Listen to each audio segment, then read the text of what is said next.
Hi everyone, I hope you're doing well today. Thank you for joining us on this episode of BAEP Talks with. I am your host, Julia Mandeville. I am also the Public Health and Advocacy Manager of the Barbados Association of Endometriosis and P.C.O.S. Today, I am joined by Dr. Damian Best. Dr. Best is a consultant obstetrician and gynecologist and lecturer in obstetrics and gynecology at the University of the West Indies, Cave Hill. He graduated from the UWI Medical School at Cave Hill in 2005 and has been practicing obstetrics and gynecology since 2007.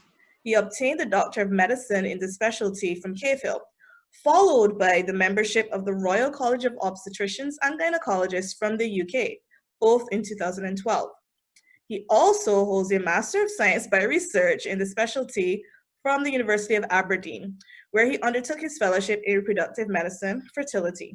Graduating in 2017, he became a lecturer and consultant in 2017 and currently heads a clinical team at the Queen Elizabeth Hospital.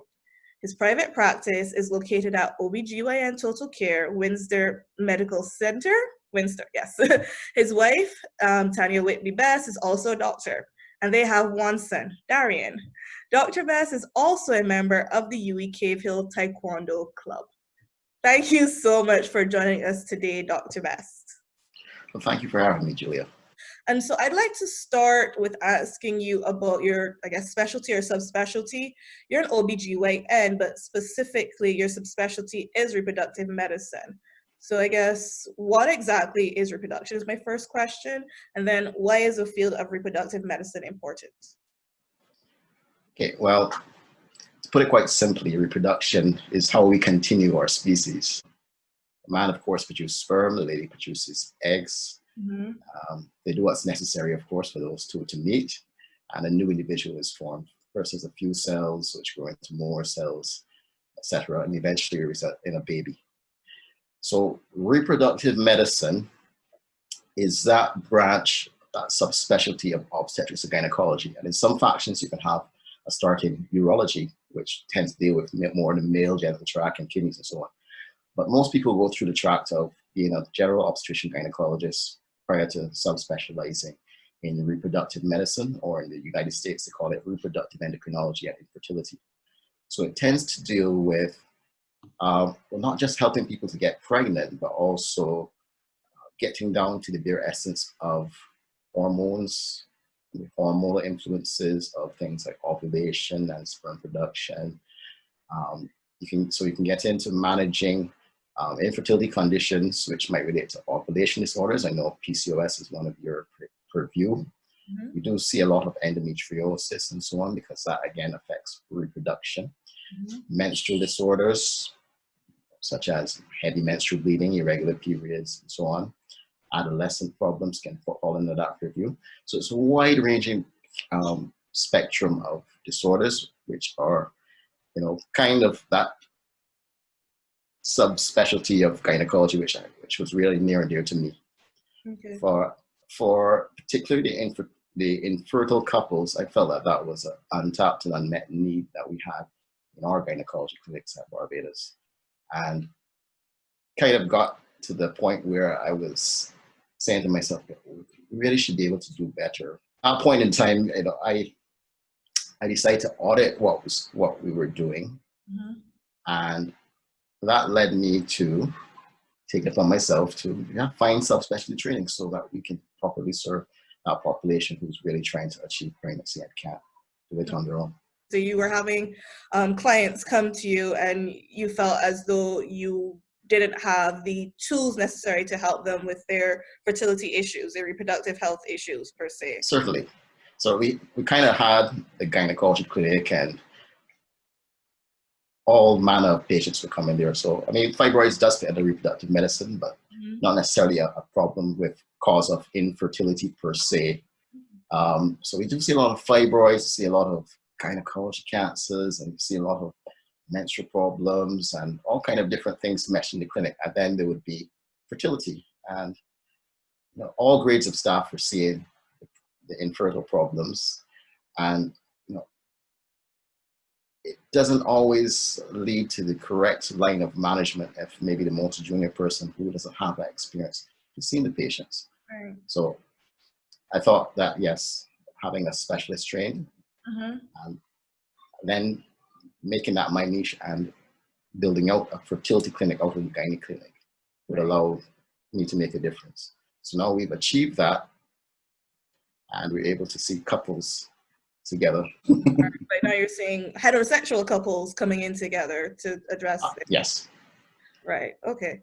And so I guess maybe you defined it, but is there a specific definition for fertility? And then conversely, because we want to be very comprehensive, how would you define infertility? And fertility, which is difficult to define, is going to be the ability of a couple, man and woman, having regular intercourse to conceive.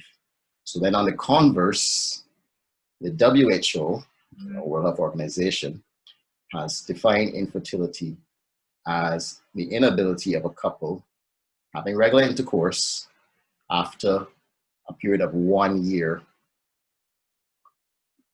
having not conceived. They will be considered to fall in that bracket of infertility. And subfertility tends to be basically a way of trying to portray the image that we don't think that infertility, in usually means absolutely not, right? Infertility actually exists. It's more a situation of subfertility where if you can find the right means, most women should be able to get pregnant. So the delay is thus labeled subfertility. So we tend to use 1 year, basically, if we are talking about couples where the woman is pretty young as well, because remember, age does have an effect on conception. So up to the age of 35, we're happy to use that 1 year as the benchmark for having to proceed to further investigation and probably treatment.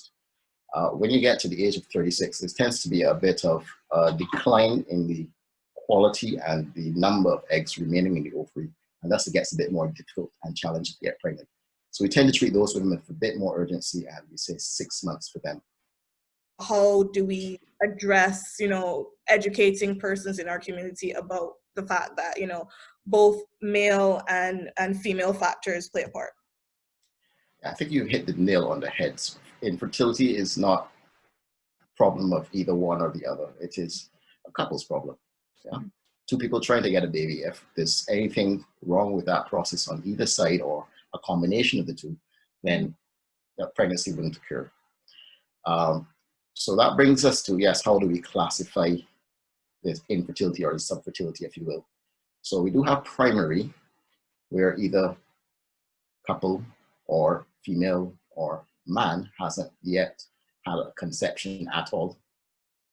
Or you have secondary, where again, either of those three categories of female, male, or couple have conceived in the past, regardless of the outcome of the pregnancy. So that includes miscarriages and ectopics. But now they're having problems conceiving once again. So it tends to be also possible to classify subfertility based on the cause. And I would say that probably the four big causes, which pretty much divided equally, maybe about 25% each, would be male factor infertility, right? The female factors, you get ovulation disorders, probably taking up another about quarter, a bit more. Tubal factor infertility is probably the next quarter. The last quarter is probably those category which aren't explained by most of the other things. We call that unexplained infertility. And of course, those are just general terms in terms of force, but there is some sort of if you can subdivide it, categories where there will be combinations of male and female problems. There will be things like maybe cervical factor or uterine factor, where there's something wrong with those areas. Endometriosis tends to fit into what we call like a peritoneal factor, because while it can sometimes block fallopian tubes, it doesn't necessarily do so. So back to the question about importance of getting rid of that stigma with it being a lady's problem. I think that's very important. We tend to follow British guidelines here. And one of the things they've said among their nice UK guidelines is the couple should be seen together. That's probably one of the things at the top, because all the decisions around trying to get pregnant impact both of them. And yes, we do have almost half of the fertility problems either being male-related or a combination of the two. So it's important that we do get over that. And that kind of is one of our, I guess, unspoken rules in the fertility clinic. It's a couples clinic. Right. So you come in with the two of you, the partner as well.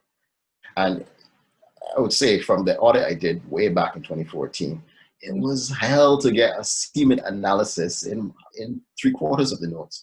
But having had that couples approach and the guys seeing what's up and so on, that's improved by leaps and bounds the male participation, and that's really a thrilling thing to see. How do we diagnose these aspects? How do we diagnose infertility?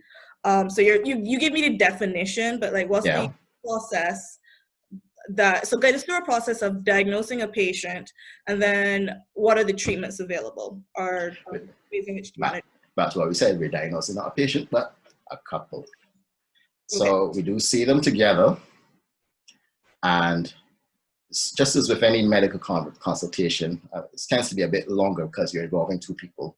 We're going to be going through history. So which means we're finding out their stories, we're finding out their risk factors for certain problems, and so on.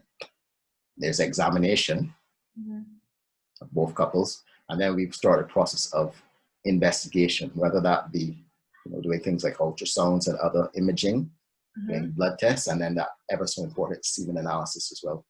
Okay, so for the lady, the questions would obviously surround her age, fertility in the past, right? That will help to diagnose the primary or the secondary. Menstrual history is very important. We're gonna have a question about that later, but go ahead. Sure, maybe I'll answer it now. The importance of the menstruation, I always say it like this: if you're having regular ovulation or regular release of eggs, you want to have regular periods. If your eggs aren't coming out, if they're staying and they're not ovulating, like in P.C.O.S, it happens a lot, you're going to see irregular periods, right? So regular periods, regular ovulation. Right. If you're not ovulating, the period's going to be all over the place. So that's probably the issue if you're having irregular periods, that you're not ovulating, right? So whether that means that you're seeing periods every 2 weeks and that kind of thing, or you're seeing 6 months go by and you're, where's my period, and you're not pregnant, all right? So menstrual history, very important. I do tend to include in there, yes, not just the regularity, but also painful periods. Things like endometriosis can cause painful periods, along with painful intercourse and so on, right? Probably age that they started seeing periods. And yeah, I think that kind of starts off the history ball going and gets them a bit comfortable talking about something they should know pretty well, right? I think most women tend to know a lot about their periods, although not the cycle length tends to evade a few women, I find. So what I mean, when we say cycle length as gynecologists, we're not talking about, my period lasts for 5 days. Right. We're really talking about from the start of one period, which is day one, like see a spot or a bleed or what have you, that's day one, until the next period starts. We call that a cycle. So you have cycle with bleeding, you have cycle also contains ovulation, the premenstrual period, and then it starts again with the menstruation. So an average woman, that should be a 28-day cycle. We say anything between 21 and 35 should be pretty regular. Right. Also important in the female history is going to be the obstetric history, which means the history of their pregnancies, basically. So how did those go? Ectopic pregnancies can cause tubes to be destroyed. Miscarriages, if you have what they call the D&C, they kind of clean out procedures, can cause infertility as well from scar tissue forming, that kind of thing.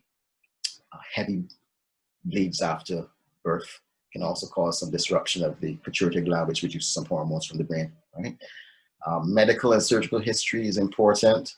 Medical history from the standpoint of things that can cause problems with hormones, like thyroid, right? Diabetes and so on can result in the woman having, being on medications or having blood sugar levels that kind of not conducive to a healthy fetus and can cause abnormalities. So you kind of want to address that before she even gets pregnant. A surgical history can talk about things like, has she had fibroids removed, scar tissue, that kind of thing. Fallopian tube surgery, ovarian surgery. Some people have cysts removed that might reduce their ovarian egg supply, that kind of thing. People might not be thinking about appendix might be important. You had a ruptured appendix. You have scar tissue inside your abdomen potentially that can distort the fallopian tubes, right?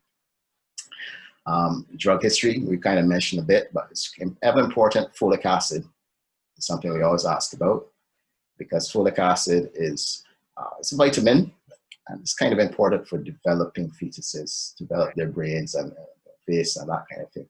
So we kind of encourage you to take folic acid when you're trying to get pregnant.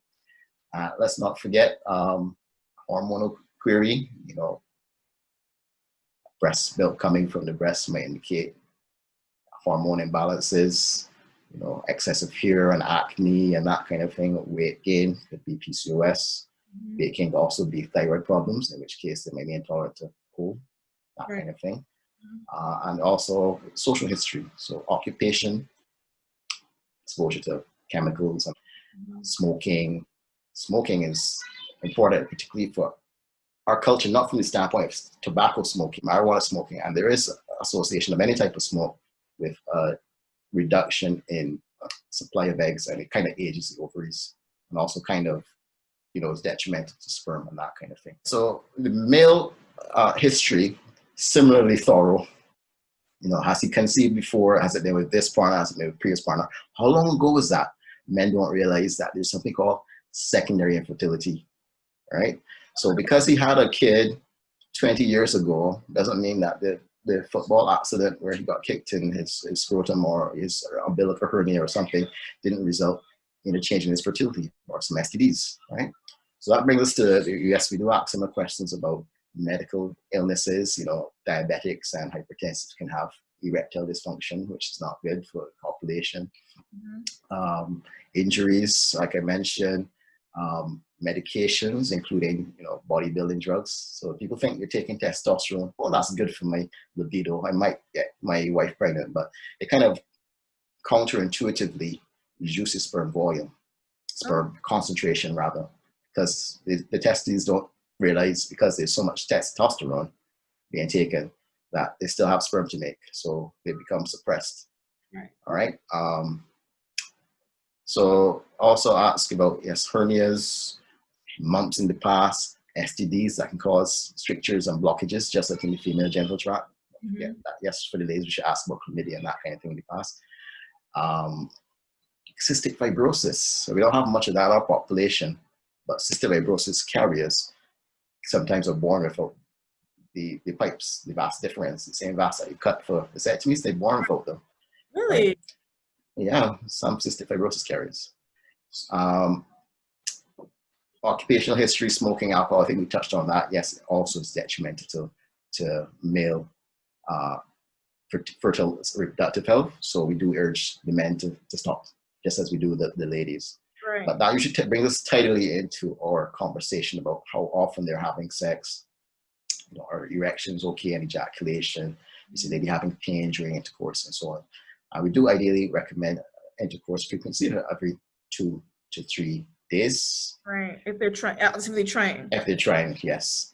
Because, some people think if they're doing it every day, that's good, but male sperm volume and concentration are reduced with frequent ejaculation. So every 2 days gives a little bit of time for replenishment, right? But on the flip side, if you're waiting once a week to say I've got the best sperm, you might be again counterproductive, because then the sperm are kind of old and more prone to errors. So 2 to 3 days is the sweet spot, where if they're having sex every 2 to 3 days, they're probably getting a good concentration of healthy sperm. They're probably not thinking and getting stressed out about, let's time the intercourse, honey, for the ovulation. The sperm is sticking around long enough, 72 hours, up to even 5 days, they can fertilize an egg in the genital tract. And yeah, so 2 to 3 days, it's the sweet spot.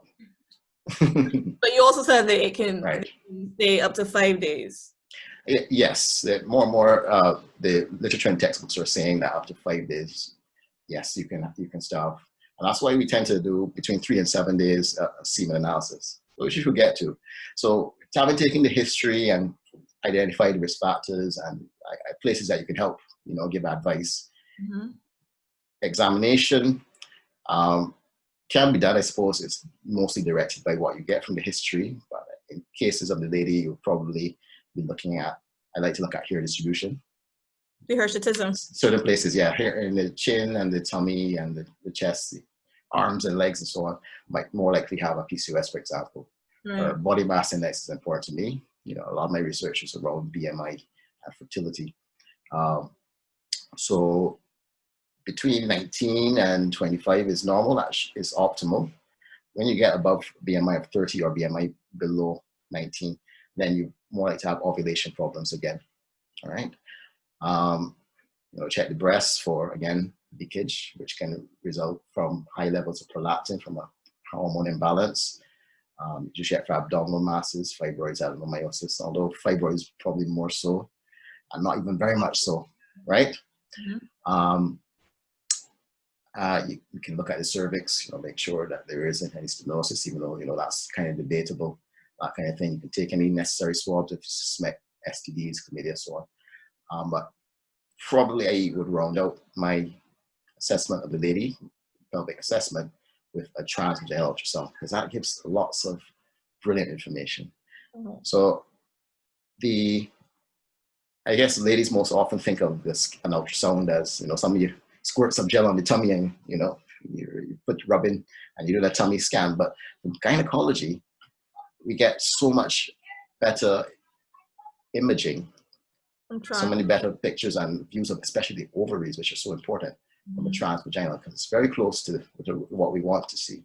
Mm-hmm. So you can get an idea of the uterus, you look at the lining, which we call the endometrium.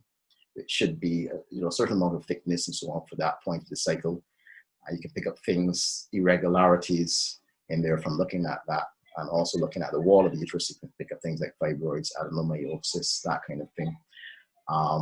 And yes, the important ovaries, you can look and see what follicles are, Julia. So ovarian follicles for the uninitiated. Yes. Now, people think of P.C.O.S as polycystic ovary syndrome, and they're cysts, but they're not really cysts. I say that because it's true.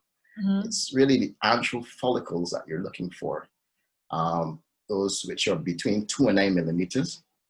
And if you count those in the ovaries, it kind of gives you a good idea of this lady's ovarian reserve or egg supply. Not because that is the number of eggs that's remaining, but because every cycle she's going to pull a few follicles, right, of which one should ovulate, right? So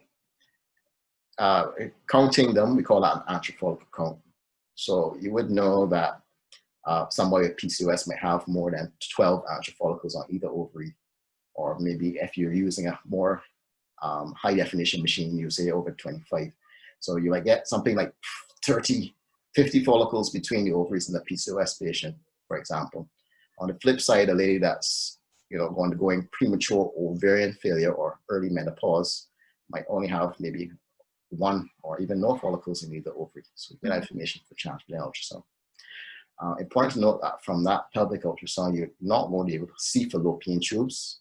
So if for any reason you need to evaluate the fallopian tubes, you will need to do something whereby you can fill the tubes with something like a liquid.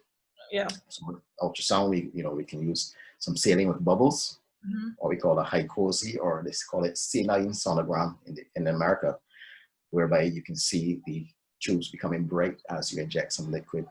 Or you can use X-rays like a hysterosalpingogram, right? We'll take an X-ray while you're injecting some liquid. Or if you do a laparoscopy, which is a camera surgery for any reason, you can inject liquid at that time. The semen analysis is probably the main way we evaluate the man. All right? Yeah. So the things that we tend to look for would be the volume of semen, which tends to speak of the health of the genital tract, including the prostate, ejaculatory ducts, and so on. The concentration of sperm and the total number of sperm in ejaculate. But also important to us is how well are they swimming, Right. right? We do like progressive motility, they're swimming forward towards to meet the egg, and also how they look. We call that the morphology. So the more handsome sperm, if you will, are the ones that have that good genetic makeup that's good for fertilizing. So if we have problems with the semen analysis, I mean, you can do another one. After 3 months, you should have made a whole new crop of sperm. So any abnormality that might have resulted from ill health, infection or antibiotics or what have you happened in the man's life, or smoking, stop smoking, for example, should have resolved by the time you did that other one. But if, of course, it's persistent, then yeah, Houston, we've got a problem. So if we've got semen analysis problems coming to the forefront, then that's an indication also to examine the man. Look for stigma of being a man. Of course, he should be, pretty masculine. So if he's got, what we call gynecomastia, so he's got breasts, he's not growing a lot of hair on his abdomen or his face or that kind of thing, not shaving very often, it might be a low testosterone problem, as in low internal testosterone from hormone issue or testicular issue. All right, I was going to ask you about hormone. Yeah. Yes. Or, you would normally probably measure testicular volume. So we got special kinds of strings of beads called orchidometer, which allows us to, look at the size of this bead, which gives us a volume against the size of the man's testicle. Okay. And obviously we expect the testicle to be about 15 milliliters or so on this. So small shrunken testes might have sustained some damage or something, probably not producing sperm, for example. Feel for those vas difference, right? So that's what we said, cystic fibrosis carriers might not have any, right? Right. Look for scars. They might have had vasectomy or, umbilical hernia, inguinal hernia or something repaired, that kind of thing. So I think that kind of gives a good overview of how we, go through the history of both the man and the woman, go through the examination of them both, and the thought process, the evaluations. Usually, are they eggs? Right? Are they eggs? Yes. Are they being released? Are they sperm? And are they being released? And if yes for both, are they meeting? Do you know the global fertility statistics? Is there such a thing? Yeah. So as I said, infertility is hard to define. And because of, what it is and how you diagnose it, it's kind of difficult to put perfect statistics. The global estimates are that it's somewhere between 1 in 7 and 1 in 6 and 1 in 7 couples would tend to have problems and delay conceiving. Yeah. And it's supposed to be slightly less in developing countries than developed countries. Right. I got For some reason. For some reason. I mean, there are a lot of social determinants of health play a part in, considering conceiving and, persons receiving comprehensive sexual health education and learning about contraceptive methods. So all of those come into play. So I guess that leads to my next question. It could be contentious, we'll see. But recently there was a discussion. It was, I guess, reprised about the fertility rate in Barbados. It was mentioned a couple years back, and then again quite recently. And so I would like to give my take on it.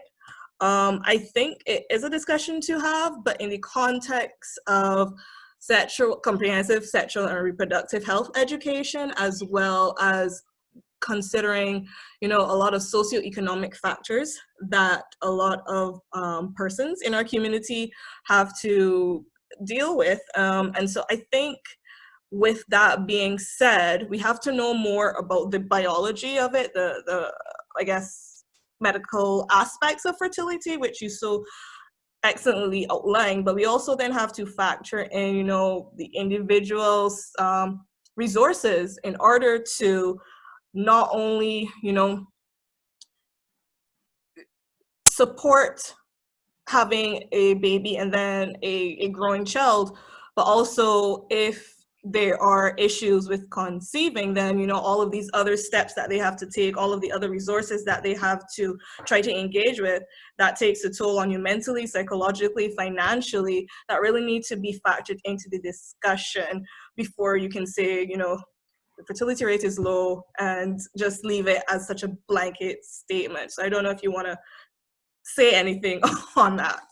Yeah, as you were speaking about that, my mind went through a few things. So yes, the fertility rate, again, would be hard to define, because to get a fertility, you have to obviously have one sperm, one egg, create a baby. Mm-hmm. I suspect that what they are alluding to with this whole conversation is that the birth rate rather than the fertility rate has fallen.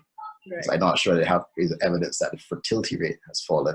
Right. As the birth rate, it might have been birth rate, yeah. So the birth rate, and I think they've been banning about the term fertility rate, but the birth rate at the QEH, I can remember when I was a medical student not so long ago, you know, it used to be 3,500 to 4,000 births every year. At the moment, it's between 2,000 and 2,500. So that is, a massive decline. Right. So to get from conception to birth, obviously you've got a few things that can change in there that can result in fewer births than there is actually fertility, right? Exactly. So it's contraception to begin with. Mm-hmm. So if people are deciding, like you said, I'm not ready to have a baby, you know, let me wait till I finish my education or till I get that $1 million idea, and I'm gonna have a kid. Mm-hmm. And they're using appropriate contraception, you know, condoms, birth control pills, and so on. Then they would delay their fertility, and obviously it might be they end up back at me because age factor now, they're having problems conceiving when they've met that age. But then also, yes, there's miscarriages, which we don't know if that rate has changed, terminations of pregnancy, you know. So the live birth rate having fallen can take into account all of those things. So I guess what we're tackling with, you know, starting a fertility clinic up both at the QEH and in private practice, and of course also at the Barbados Fertility Centre, they have facility to treat fertility as well, particularly things like the in vitro treatments happen at there. So we are targeting those people who would otherwise have difficulty conceiving. So I suppose that if somebody, you know, wants to throw support behind our fertility services, that would tackle one angle of the problem. Right. And I wouldn't discourage them, right? That would be absolutely great. But of course, yes, there are other factors which play a role, yes, such as voluntary delay in childbearing. Right, and then those factors that impact voluntary delay. So like I said, a wider discussion with the society needs to be had, and hopefully, you know, there will be a forum that allows for these discussions to be made, and maybe an evaluation into some of the measures that can be taken, talking about infertility and talking about problems conceiving and talking about miscarriages, less difficult and taboo. Do you have any thoughts on this specific to, you know, those aspects of reproductive health? You mean making the conversation less taboo? Less taboo, specifically, not being able to have children, or, you know, having miscarriages. And that would be a difficult one to tackle. For me, it's never taboo. I'm always open to that conversation about, you know, are you ready to have a kid? You know, are you ready to come off contraception? How's your partner feel about this? Let's get him in here. It could also be a male factor issue. That's absolutely correct. It could also be a male factor issue. Yeah. So, my contribution to the world from that standpoint is kind of trying to put that rule in place. You know, if you're coming to us because you're wanting to become pregnant, or you're thinking that you're having problems getting pregnant, don't say it's just me. Don't say I think it's me, right? Because it does take two to tango. And we're going to be doing a workup of two people in tandem to get the answers for the problem for you two, to help you two get pregnant as fast as we can get you. So that's my contribution. Well, let's put it out in the world. Thank you. Yeah, I did read prior to this, I was just doing a quick Google search, that a lot of the times women take that burden on themselves because, again, it's a societal expectation. And so as soon as, you know, something is wrong, we go by ourselves because we think it's us. You mentioned IVF, and so that's in vitro fertilization, but I've also heard of IUI, that's intrauterine fertilization. Are there any other ways in which persons use assistive reproductive technology in Barbados? Yeah, that's correct. What you've said in terms of the definitions and so on. Just tidy up just a little bit. So it tends to be that ovulation problems, obviously you can give ovulation induction agents. So the common thing, 90% of ovulation problems, 9 times out of 10, it's going to be P.C.O.S. Mm-hmm. They can get, really? First line, weight reduction. They can get weight reduction. Okay. If they're overweight, that very well reduces their insulin levels. They can start to ovulate, right? I did see that you had some questions somewhere, Lala, you want to talk about alternative and complementary things. Yeah, that's gonna be 2 questions though. In inositol, that to me, that's a lovely supplement for PCOS people. I think that the reason that it's not being set in stone in terms of recommendation is that, you know, the dosing and that kind of thing, and the types of is it enantiomers? I know you're a chemistry person. The isomers. Isomers, enantiomers. Right. Right. Right. So the type of inositol probably hasn't been fleshed out and the correct dose, but there has been a lot of evidence and systematic review evidence being published a couple of years back suggesting that, you know, you probably heard of metformin being taken for PCOS, that inositol is every bit as good as improving ovulation and menstrual disturbance as is metformin, without the side effects that made women stop taking it to begin with. So weight reduction, maybe some inositol. They can get tablets. For a long time, the standard has been clomiphene or Clomid. Right. Nowadays, the WHO and the World guidelines for PCOS have been saying that letrozole should be our first line drug for PCOS patients as a tablet, because it seems to be. Oh yeah, it used to be used mainly for breast cancer. You might have heard Femara as a term. Letrozole now, they're saying it's first line because there seems to be a shorter time to pregnancy. There seems to be less risk of twin pregnancy as well. So it seems to be all around a better choice. They also have some gonadotropin injections, which FSH, same kind of things we use in IVF and stuff to stimulate the ovaries, as an option if, you know, tablets aren't working. So ovulation induction tends to be a pretty useful way to get away from having to use assisted treatments for just ovulation problems. But where there is maybe a mild male factor or problems having intercourse and that kind of thing, you can start to think about along the lines of intrauterine insemination. It could also be useful to maybe wash sperm and stuff to reduce the risk of transmission of things like HIV. Also where there's not a male in the situation, such as same-sex couple or a single mom having donor sperm, right, or donor sperm for male factor as well. So intrauterine insemination, or IUI, like you mentioned, some people also call it artificial insemination. It's basically where hopefully already fairly healthy, so not devastatingly poor, sample of semen is prepared under lab settings, you know, centrifuge, spun, washed in certain types of media. And basically in a tiny catheter, this catheter is threaded through the cervix and into the uterus and injected, right, at a particular point in time where we expect the lady's ovulation is right upon us, like, you know, right. The idea being to bring that concentrated, more motile, more pure set of sperm closer to the fallopian tubes, so they have less distance to swim, and hopefully the day is more to get pregnant. So sounds like a good idea. Success rates vary. Success rates vary, but also so do IVF. So I would say maybe success rate maybe about 1 in 5, depending on the cause. All right. So that is one way. Like I said, that's mostly used for mild male factor, maybe unexplained infertility, maybe in low resource settings where IVF isn't so readily available. Again, like UH or some of our private practices, like my private practice. Donor inseminations where you've got, you know, either male factor problem or same-sex couples or single women. So they can do IVF, which is basically in vitro fertilization. Right. So rather than fertilizing any lady's body, obviously, the sperm and eggs, they put them in the dish, they find each other. Right.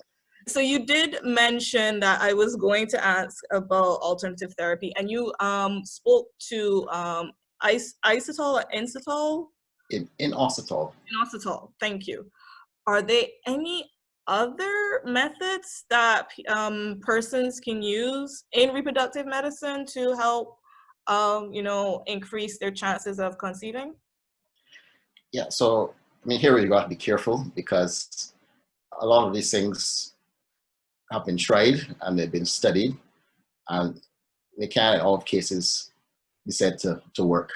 Right. Right. Mm-hmm. So if anything I say from here on out in terms of things that have been tried, should be taken with a grain of salt. Yeah, have a conversation with your doctor to discuss these. Yeah, or your alternative practitioner, because sometimes, in all cases, doctors, you know, we practice in Western medicine mostly. Sometimes the alternative things might be an uncomfortable conversation. Yeah. So acupuncture has been tried. I do recall when I was, you know, a fellow overseas, people bringing the acupuncturists even for egg collections and stuff. I've seen women who have been diagnosed with premature ovarian failure talk about DHEA, which is dihydroepiandrosterone diol. Again, unfortunately, once your eggs are used or gone, there's not a way to get them back. But yeah, some women do try that one. Right, those are a few off the top of my head. You raised an important point there, because we neglected to mention that women are generally, once we're born with all of our follicles. Yes, all your follicles, all your eggs. Right. You tend to lose them as time goes by, hence the ovarian aging story. Right. And it fall off of fertility after the age of 36 for the lady, but it gets faster at the age of 40. Right.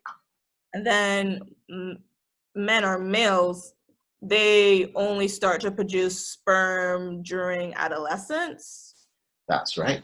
When the clock starts ticking and releasing that cyclical release of the hormones from the brain, he has to drive testosterone production. So, men think that they are immune to declines, but yeah, in fact, after the age of 45, there is a reduction in concentration and volume of sperm. So so the quality is reduced. So it does become more difficult as a man ages, even though, you know, again, because male fertility is so dynamic, men can still conceive very often up into older generations. So therefore, how best can we support persons in our community who have been diagnosed with infertility or just have difficulty conceiving? Yeah, so from the standpoint of community citizens, you know, laypersons, obviously, you know, don't have these uncomfortable, stigmatized conversations. You know, don't ask people when you're getting pregnant. Don't ask them, you know, when you're having the next one, because you don't know what they're going through, right? But if you know of someone, they've got challenges becoming pregnant, themselves and their partner, of course, there's no reason why you can't direct them towards your local fertility services, right? So they're, you know, private practice, public practice, gynecologists all tend to be trained at least in basic infertility. There's help to be sought, right? Sometimes you would also need additional counseling because it can be pretty stressful. You know, we're just wanting that kid and not being able to conceive. So, you know, feel free to seek counseling services as well. Pastor, psychologist, that kind of thing. At the same time, there's help, but obviously, yeah, there's not also guarantees. So, unfortunately, some people do come with expectation of miracles. We do try our best to help and diagnose everyone, but sometimes we do have to accept this point in time where we have to accept that, even with the best of expertise, a pregnancy might not result. It's necessary to have these tough discussions because at least, again, you don't come in with this overarching expectation of everything is going to always go perfectly. That's not necessarily always going to be the case, but you also need to know what other resources are available for you and what other alternatives are available for you. So I think that's a good way to start to wrap up this conversation. Is there anything else you would like the public to know or be aware of as it relates to reproductive medicine and fertility? Oh, wow. Tough question, because we have covered a lot. We have covered definition of fertility and infertility. We've covered how we evaluate a couple. Couple things like, taking folic acid, having sex every 2 to 3 days. You might not even need help after that. I think important to know that sometimes you might be taking things like stuff to help with the period, which is actually contraceptive. So we kind of have to have that conversation, a gynecologist, if you're, for example, on Northeast Road, which a lot of people kind of take, that you kind of want to come off that because you're looking to get pregnant. We did also talk about evaluation. Are the eggs, are the sperm, are they meeting? Right? And things that couples can do to help themselves, optimizing their lifestyles, avoiding smoking, avoiding alcohol, avoiding recreational drugs, taking that little bit of folic acid on a day, like we get prenatal vitamins for the lady. So I think that is pretty much what I want to get out there. Okay. And then I guess for me, I'm going to round it up with basically trying to connect in that with BAEP's aim and mission, whereas if you normalize period pain and if you stigmatize menstruation and periods, then when things are happening during the adolescent development stage that, young girls might not necessarily want to talk about because of the whole notion of periods not being something you should talk about or period pain being normal, then when they reach the time and place in their life where they want to think about having a child, and then they're faced with all of these issues that could affect their fertility without knowing that beforehand, that can be a potential barrier, not just physiologically, but also socially, emotionally, mentally, and then obviously financially, because that's so much more financial resources that you might have to put into place to, work towards possible conception. And so I think early education about, your body, menstruation, and everything that pertains to reproductive health, that in an appropriate setting, in an appropriate manner, would really help us as a society as we move forward and we talk about the fertility rate and the birth rate and all of the stuff that falls within that realm. So that's where I will end.